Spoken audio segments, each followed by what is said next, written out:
बिस्मिल्लाहिर्रहमानिर्रहीम। अस्सलाम वालेकुम दोस्तों, ट्रूथ ऑफ रिलीजन चैनल में आपका स्वागत है। भारतीय अदाकारा बीजेपी पार्टी की कट्टर नेता स्मृति ईरानी सऊदी अरब का दौरा इस वक्त सोशल मीडिया पर वायरल है और हंगामा मचा रहा है, जिसमें उन्होंने उस इलाके का दौरा किया। इससे पहले कोई गैर मुस्लिम ने नहीं देखा होगा। भारतीय नेता जो सिर्फ न मस्जिद में गया, साथ ही उहुद की पहाड़ हजरत मोहम्मद मुस्तफ़ा सल्लल्लाहु अलैहि वसल्लम उनके दौर में बनाई गई पहली मस्जिद कुबा में भी गया। वह इलाके है, गैर मुसलमान को जाना माना था वहां पर। अगर वहां पर कोई चोरी छुपे घुसने की कोशिश करते थे तो वहां पर सजा देने का भी नियम रखा गया था।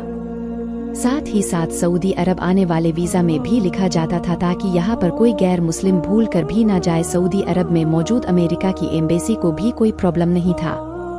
साथ ही साथ अमेरिका की सरकार की तरफ से कह दिया गया कोई भी अमेरिकन अगर सऊदी गया तो वह मक्का की तरफ ना जाए।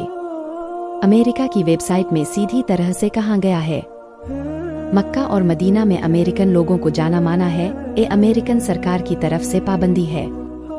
मक्का और मदीना में गैर मुसलमान को सफल तो कराई जाती थी, लेकिन वहां पर अंदर जाना माना था उनको। और इसी वजह से सऊदी अरब की पुलिस ने 2023 में एक इंसान को गिरफ्तार किया था, जिसने एक इजरायली यहूदी रिपोर्टर को मक्का में दाखिल होने के लिए मदद की थी, जो कि सऊदी अरब और मक्का की कानून की बिल्कुल खिलाफ थी। और इस पर इजरायली न्यूज चैनल 13 ने 10 मिनट की रिपोर्ट भी बनाई थी, जिस पर उस शख्स को मस्जिद का दीवार पर चढ़ते हुए देखा गया, जिस पर सऊदी की लोगों ने और मुसलमान ने काफी ज्यादा गुस्से हो गई थी। और साथ ही सऊदी की सरकार ने ऐलान किया था किसी तरह की बदसलूकी बर्दाश्त नहीं किया जाएगा, चाहे इसका ताल्लुक किसी भी धर्म या किसी भी जाति से हो। दोस्तों, गैर मुस्लिम मक्का में क्यों दाखिल नहीं हो सकते, इस पर डॉक्टर जाकिर नायक ने भी बातचीत की थी और साथ ही यह कहा था क्यों सऊदी की गवर्नमेंट क्यों मक्का जाने की इजाजत नहीं देते हैं। अगर इस्लाम धर्म सबके लिए है तो क्यों नहीं मक्का में गैर मुस्लिम जा सकती है। और इसका जवाब यह है कि हर देश में कुछ नियम होते हैं जिसे कैंटोनमेंट एरिया कहा जाता है।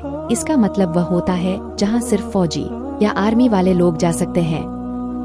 देश का खुफिया जगह कहा जाता है और जो देश के लिए काम करते हैं वही लोग इस जगह में जा सकती है।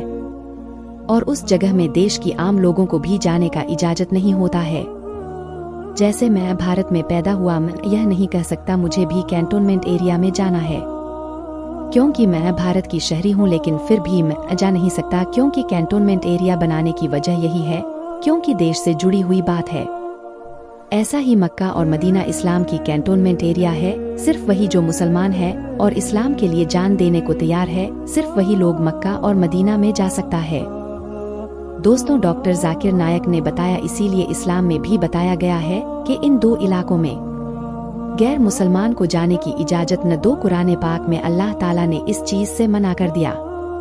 हम अल्लाह ताला की बात को बिल्कुल यकीन करते हैं। उसकी वजह यह है कि अगर हम कोई दूसरी देश में जाते हैं, उस देश का वीजा नहीं है तो उस देश में एंट्री नहीं कर सकते हैं। और अमेरिका एक ऐसा देश है जिसका वीजा लेना बहुत ही मुश्किल काम है, बहुत ही कड़ा नियम है और बहुत ही ज्यादा सवाल और जवाब पूछते हैं। और साथ ही यह भी पूछते हैं, क्या तुम आतंकवादी हो, जिस पर कोई भी नहीं कहेगा मैं आतंकवादी, मगर फिर भी यह सवाल वह अपना फार्म पर लिखते हैं। अमेरिका की सरकार बताएं कि आज तक किसी ने भी एक फार्म पर हाँ लिखा है।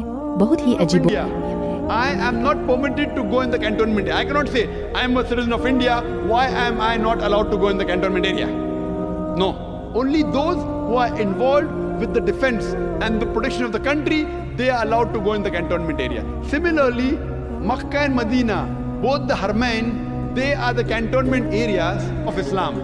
So only those who believe, love and are willing to die for Islam are allowed to enter Makkah and Medina. To get visa is USA. So they ask you so many questions. And nowadays they ask you, are you a terrorist? As though anyone will write yes.